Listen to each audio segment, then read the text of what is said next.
everyone, welcome back to Let's Talk. I'm John, and today we're going to be talking about the 1981 Neo-Noir mystery thriller, Blowout. We're also going to be talking about its brand new 4K release from the Criterion collection. If you are a fan of 4K Blu-ray reviews, movie reviews, tech reviews, game reviews, we try and do them all here on the channel, and nothing would help us out more than by liking this video and subscribing to the channel. So Blowout is directed by Brian De Palma, was released in 1981, and it stars John Travolta, Nancy Allen, and John Lithgow. And Blowout follows John Travolta's character, Jack Terry, as he is a sound designer or a sound engineer for a small horror filmmaking company.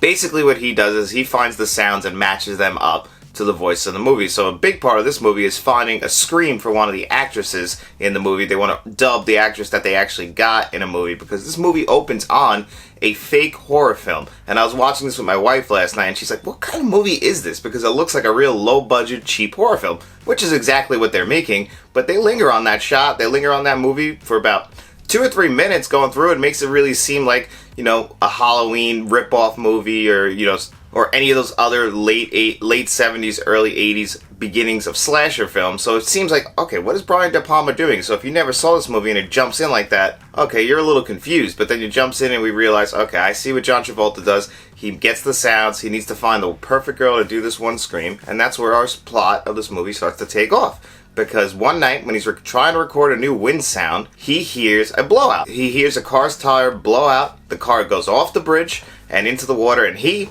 being a hero that he is, I guess, he jumps in that water, he goes in there, he saves Nancy Allen's character, but the driver of the car tragically dies. And it turns out that the driver of this car is the governor for the state that they live in, which I believe is Pennsylvania, and he tragically dies. But they're trying to cover this up because he was in the car with Nancy Allen, who is not his wife. Because this guy was supposedly going to be the next president, so they don't want to tarnish his image after he's dead, even though he clearly is a, you know, piece of crap husband. So God forbid we have it be found out that he wanted to go sleep with other chicks. A real sleazebag that he is, but hey, politics! So anyway, John Travolta discovers while hearing the sound of that blowout that there was a shot that went off right before the car went into the ocean, and he believes it's a gunshot. So because he has an obsession, because John Travolta's character used to work with the police department. He was the guy who did all the wiring for all the guys, all the, for all the rats and everybody. Everyone who was in the mob, if they try to take someone down, they wire him up. John Travolta was the tech guy. He put the wires on their chest. The guy went in there.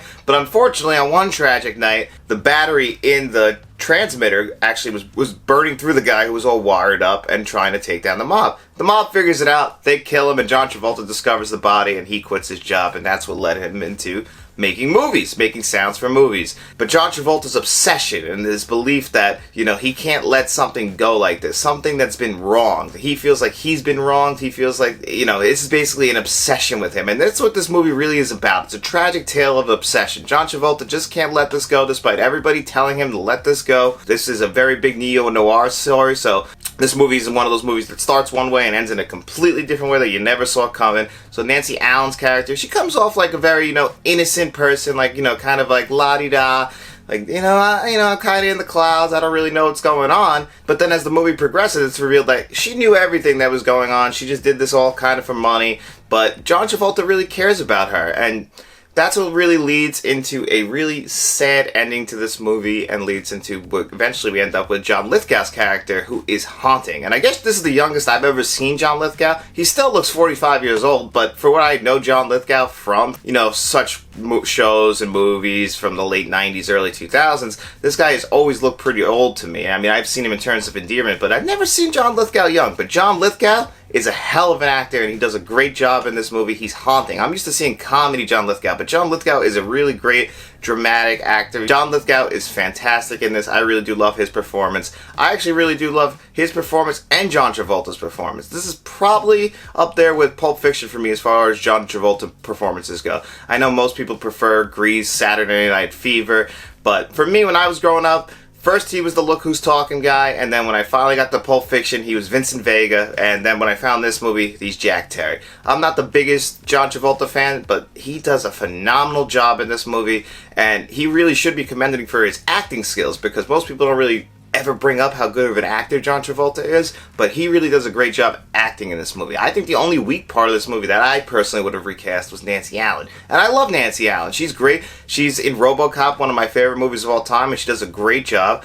I just thought her character could have, I don't know, she just doesn't fit in with the rest of the tone of the movie. Every time she would come on scene, I was like, I really wish they would have got a different actress for this, or at least gave her better direction. I'm not too sure. Maybe they were trying to pay homage to like the 40s and 50s noir films, because this definitely felt like an homage to those types of films, or any real noir film. So maybe they were trying to play her as like an homage to those 50s characters as far as the female characters from those films, because Brian De Palma is clearly a huge fan of film. You know, he's very influenced by such directors as Alfred Hitchcock. Many people have referred to Brian De Palma as the modern day Hitchcock because of all the thrillers that he makes, and I can see that. So it does make sense that he would want to pay homage to that.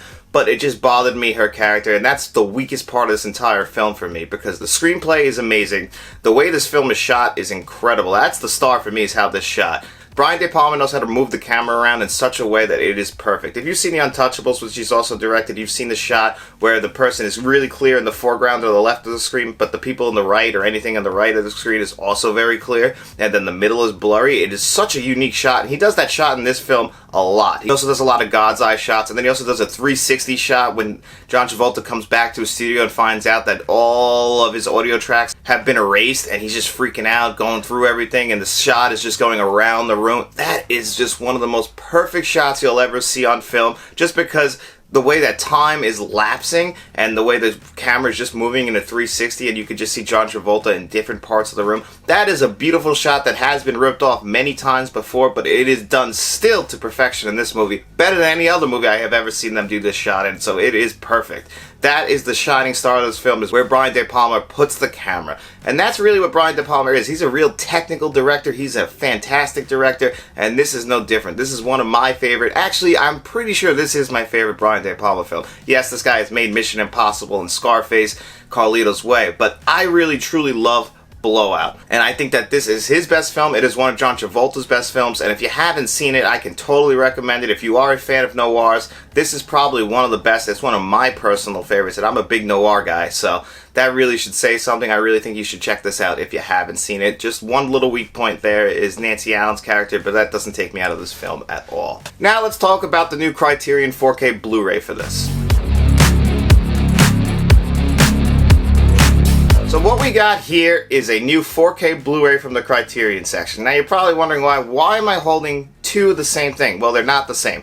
I actually had the Blowout Blu-ray from Criterion Collection, which came out I believe in 2011, and now they just released the 4K. Now this is something I really want to get in front of the camera and talk about, and that is the fact that Criterion has been doing this lately since they got into the 4K market last year with Citizen Kane, Menace to Society, and Mulholland Drive. I believe those were their first three 4K releases. The only one that had a previous Blu-ray release was Mulholland Drive, and they used the exact same packaging for that as they did on their Blu-ray release. So when they did the 4K, there was no upgrade to the box art design. Now that's something that just personally bothers me, that Criterion is doing this, because I just did a video yesterday about the Funhouse, and that had a Scream Factory release from 2012, and then when they re-released the 4K with a brand new scan, they at least redid all the box art design and everything like that, so it felt like it was something different, even if all the extras, the audio was the same, and all you really got was a visual upgrade. Well, that's the exact same thing that Criterion did.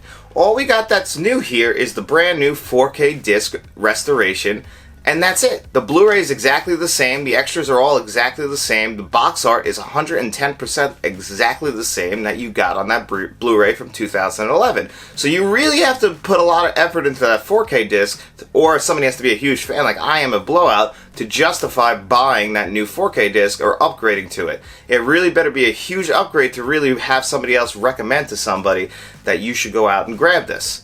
And that's where I'm really having a hard time telling you guys if you should buy this if you already have the Blu-ray. Because the Blu-ray from 2011 is really good.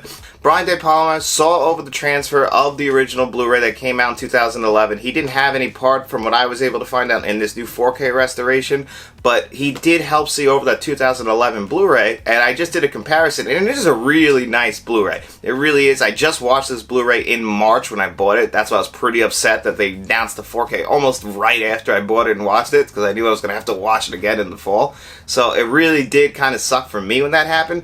But on the other hand, it let me watch Blowout again, and I really love Blowout. But the thing that really bothers me is just that they didn't do any changes anywhere else but to the disc, and they just put a new disc in there and just kind of changed the box to fit that disc in. Everything else is the same. So I'll show you. This is the Blu-ray from 2011, and this is the 4K from 2022. Now this booklet is exactly the same in the 2011 Blu-ray. And I just don't want to sell it short because, like I said, this is an incredible box design. It really is one of the best ones that Criterion has ever put out, so I don't mind them reusing it in a sense. And the booklet inside is awesome because a big part of this movie is somebody was able to capture on footage the actual crash that McRyan, who is the governor, got into. And in this blowout packaging, in that booklet, they actually have that exact article that goes frame by frame of the crash that this guy caught, and has that exact article in here. So that's actually really awesome attention to detail for fans of the film, and I love that they put that in here. They also put in, at that studio that John Travolta works at, a bunch of pictures of the actual movie posters that this studio worked on. You know, these are fake B-movie posters, and that was really awesome that they put that in there. That's something that Criterion does. Like I said, I just wish they would have done a little more to the packaging, maybe change the box art design, and I could have totally been a little less upset about buying the 4K upgrade, because honestly, I'm just going to give my Blu-ray to Matt, because on my shelf, I'm never going to reach for that again, because the 4K restoration for this is incredible. It really is. It really is a beautiful disc. I can't say a bad thing about the actual 4K disc itself. I did a comparison right before I came on. I really went through some of my favorite shots to see if there was a clear upgrade from the Blu-ray, and it really is. It's so much clearer. The HDR does a great job. It's got Dolby Vision, which really does phenomenal work. I was surprised at how much of an actual visual upgrade this had. Certain scenes that really stood out to me were really towards the end, when John Travolta is with Nancy Allen when he first discovers that she has passed away, spoiler alert, and the fireworks going off over his head, and then we dissolve into a snow shot where he's just sitting on a bench, and I didn't realize that it actually looked kind of flat on the Blu-ray compared to the 4K, and the 4K, that scene looked beautiful. Someone like me who's such a huge fan of beautiful looking shots that, like, you know, you almost want to take that and put that, you know, take a screenshot, put that painting onto a wall. This is the kind of movie for that, and the 4K really lends itself to it. It really is just a beautiful looking 4K. So many great scenes in this where it really looked good. Now, there are some scenes. There's a scene towards the end, too, where John Travolta is driving in his Jeep, and we have and we're looking at him from a hood shot, and he looks like the lighting is just not great in the Jeep itself, and I went and looked at that shot on both the Blu-ray and the 4K, and it's exactly the same, so I'm gonna guess that's a source material issue. And there's a couple scenes like that in this, when John Lithgow is in the train station late in the movie too.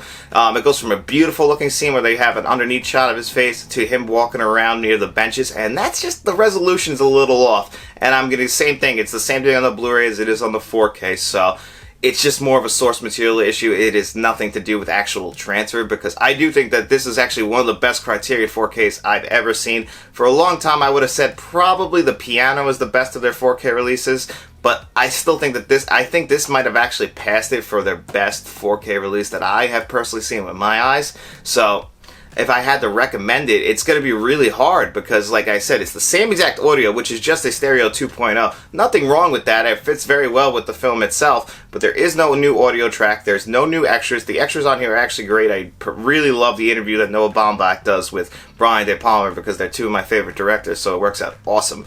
It's just like, I would have wanted some new stuff. If you are a fan of Blowout like me, and you really want to see the best possible way to see this film, there is no better way than to see it with this Criterion 4K Blu-ray release. It's hard for me to tell you to get it if you are a collector like myself, just because of no other changes but the 4K disc. But if you are a fan of visual upgrades like I am, and even if it's just so minor, I can recommend this. But this is not a minor 4K upgrade. It really is a huge visual upgrade. I really am truly blown away at the extra work and effort that were put in to make this look even better. And you know what? This is the perfect film for it, and Criterion knows what they're doing. That's why they're my personal favorite boutique studios, just because they put so much effort into important films that everyone should see, and this is just another one of those. So if I'm going to give this a rating overall for the film, the packaging, the audio, the visuals, the extras, I'm going to give this a 9.5 out of 10. Now, I take the 0.5 off because the lack of box art design and any new extras, but like I said, that visual upgrade is huge, and you're really going to want to see that for yourself. So I'm going to still give this a 9.5 out of 10. I can totally recommend this. If you already have that 2011 Blu-ray and you don't want to upgrade, I can recommend it for a sale, but if you are a fan of Blowout, you're definitely going to want to have this on your shelf. And as always, guys, thank you for being a fan of Let's Talk. Please make sure you like, share, and subscribe, and tell all your friends.